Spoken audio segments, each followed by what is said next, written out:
Guys, nagbabalik tayo para sa isang kwento para sa bayan. So, panoorin natin yung speech ni Mayor Basti Duterte, no? Sa kanilang race coalition.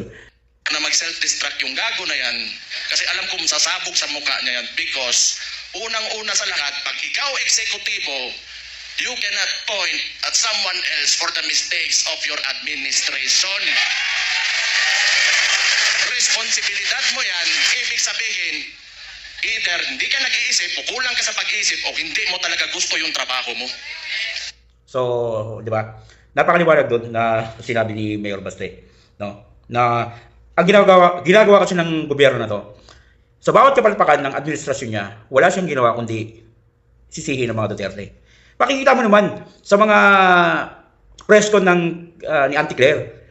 Pagka tinatanong na about sa, di ba, kapalpakan ng gobyerno, magsisegue diretso agad sa mga Duterte. So, tama talaga sinasabi ni Mayor Basti. Di ba? Wala kang alam o wala kang utak, kundi hindi mo talaga gusto yung trabaho mo. No, parang napipilitan ka lang. So, panoorin pa natin.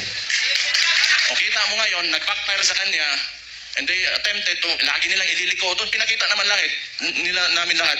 Sa Davao, walang ghost project, may resibo kami lahat doon. Tingnan nyo, anong resulta ng ginawa nila? Kasi tinawag na natin yan, yung 2024 is the most corrupt budget, or the 2025, yung sinabi ni Sig Ungab nung panahon. Hindi, lahat yan kasi sayo ng opo eh. The most corrupt. Bakit di sila makakilos ngayon na tumaas yung presyo ng langis? Walang pera. Bakit hindi nila kaya? Di ba? So, sa bagay, no? Naniniwala din ako sa sinasabi ni Mayor Basti. So, ibig sabihin, kaya hindi sila makakilos para i-subsidy or ano kasi wala nang pera. Maaaring totoo yung sinasabi ni Mayor Basti. Kasi kung may pera, magagawa pa ng paraan yun. Pwedeng mag-subsidy, di ba? Pwedeng bumili lang, di ba? So, ibig sabihin, wala na talaga sa pera. Kaya utang na naman to, kasunod dito utang. Kaya mabaan yung VAT, yung panawagan ni Leandro Libiste. Di nila kaya kasi wala nang sila na nakawin pa. Wala ka rin doon! Alam nyo, hindi naman talaga perfecto kahit saan ka pumunta sa buong mundo. May mga lobbyists, you know, the congressmen and the senators, dadaan talaga yung pera dyan because that's the power of the purse, lobbying and all of that. Pero this kind, the estimated loss to corruption, umaabot na sa trillion. It doesn't make sense anymore. Saan mo pa gagastusin yung pera na yan kung nasa bulsa mo yan? For what? Magkano ba gusto mo, yung kanin mo, gusto mo tag 200 pesos per kilo? Gusto mo yung pinakamasarap na pagkain, pinakamasarap na steak? Ano ba gusto mo sa buhay mo? Ano yung mga yan, mayayaman na yan. Hindi pa sila nagkukontento. Hindi. No, sa bagay, totoo talaga yung sinasabi niya. Baga, real talk to eh. Yung sinasabi ni Mayor Basti. Mayayaman na talaga yung mga yan. Mayayaman na talaga. As in, mayayaman na yan.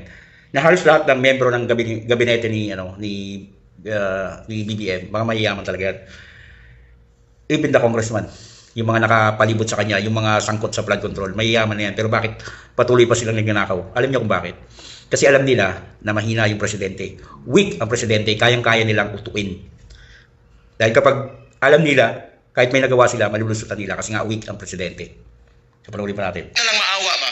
Ito yung mga matatanda na nagmamalingki sa umaga, magdadala ng payong, tapos pahihirapan mo pa, ngayon tumataas presyo ng lahat.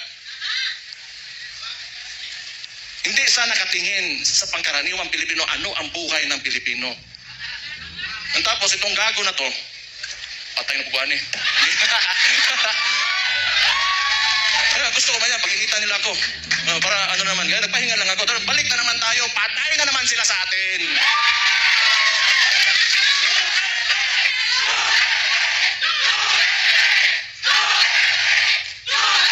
Ito pang maganda. Ito pang maganda.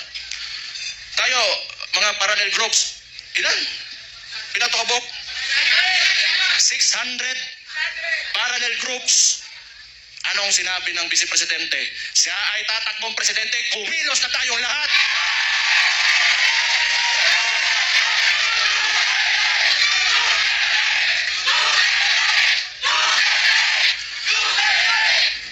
Ang gusto ng ito ano ko lang, tingin ko lang naman ito kasi hindi ko rin naman talaga mahulaan kung ano nasa isip ng kapatid ko.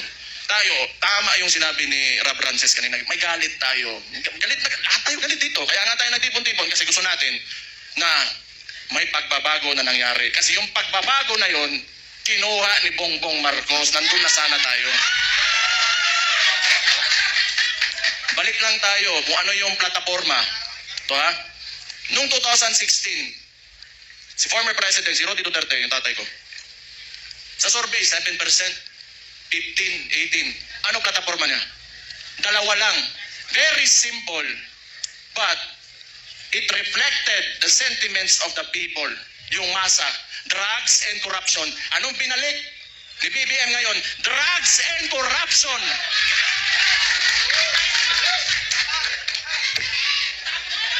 Diba? Itakil lang natin to. Totoo naman na napakasimple lang ng dito.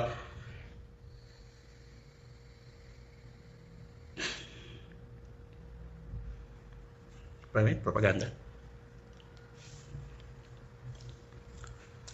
Diba? Totoo naman na napakasimple lang ng bit-bit ni PRRD patungo sa Malacanang, no? Kuhang-kuha niya agad yung masa kasi prior to that, yung previous administration bago kay PRRD, talagang talamak talaga yung patayan. Can you imagine 85,000 plus sa loob ng 6 na taon na mamatay at karamihan pa doon is drug-related cases. Kaya talagang shock na shock talaga sa taong bayan yung bit-bit ni PRRD na drugs and corruption. Tapos tama naman si Mayor Baste ngayon, yun din yung binalik ni BBM. Corruption at saka yung drugs nagbalikan. Kaya this time talaga, yung pa rin ang dala o bit-bit ng mga Duterte.